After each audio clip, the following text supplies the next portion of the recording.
Happy Saturday. I'm Fox 13 meteorologist Tony Sadiku here with a tropical update. We'll spend most of the time talking about what's brewing right now in the northwestern Caribbean. That's where our eyes have to be glued as we watch this area of disturbed weather basically circulating around an area of low pressure. We're starting to see some signs of organization, but really nothing to designate this being a tropical system as of yet. You'll see like clusters of storms building there and there and there, but nothing really tightly circulated around a center. Until that happens, I should say when that happens, that's when we'll start to see this thing really ramp up as it moves into the Gulf of Mexico. But right now, still interacting with some land in the Yucatan Peninsula, so still going to basically gradually develop. And it's not until we think Monday, once this emerges into the Gulf, that we could see this ramp up. But odds are good that this becomes our next named system, would be Idalia, likely a tropical storm. Hurricane Center giving it a 90% chance that it at least becomes a depression.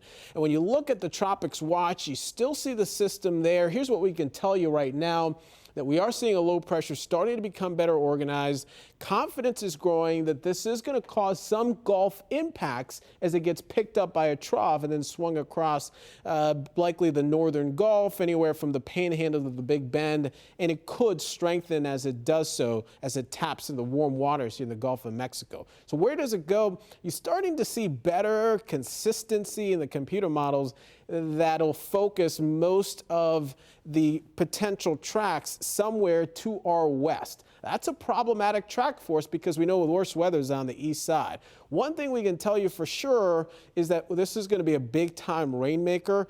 As we continue to fine tune exactly where that goes, that's going to give us a better handle on who gets the most rain and where the axis of heaviest rain will set up. But along the coast, I'd anticipate at least a few inches of rain. Main impacts would be Tuesday and Wednesday.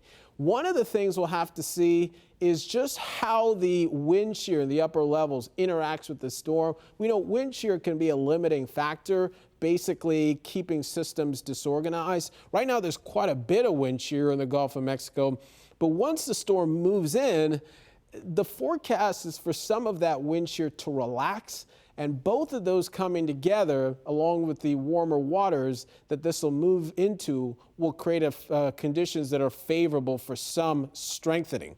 So while it likely isn't anything up until like Sunday night, by Monday, it could start to really get its act together, maybe becoming healthier by Tuesday. That's when I think we'll start to feel some of the impacts here across the Bay Area, likely feeling the winds picking on up, starting to get some of those outer bands, depending how strong or how wide this storm gets. But with a storm well to our west, we may not feel like the strongest winds. Doesn't mean we wouldn't see impacts. Right on the east side, we call that the dirty side. That's where you can get some severe weather. That's where the strongest winds are, and that's where we usually see the heaviest rain.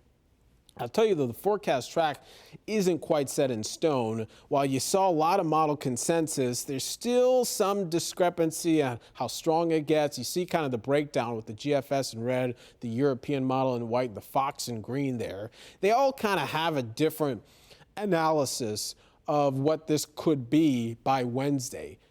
Primary reason for that is we don't have a system yet, so we really have to wait for that to happen. Once that happens, we think the models will start to come together. So still a lot to fine tune at this point. We'll have to watch closely for potential impacts. Either which way, we know we're going to at least see something from this. Heavy rain, I'd plan for gusty wind, maybe some coastal flooding. There could be some isolated power outages. It just depends, you know, how close the system gets to us. Is it more of a panhandle threat? But likely some potential impacts our way. We'll have to continue to watch. I encourage you to keep checking back for updates there. Elsewhere in the tropics, there are other areas we're watching. None of them are going to be a concern for us. Franklin's a tropical storm moving north, likely becomes a hurricane. MyFoxHurricane.com is where you can go for the latest updates as we continue to watch Invest 93 right now, forecast to become Idalia. Thanks for watching. Have a great day.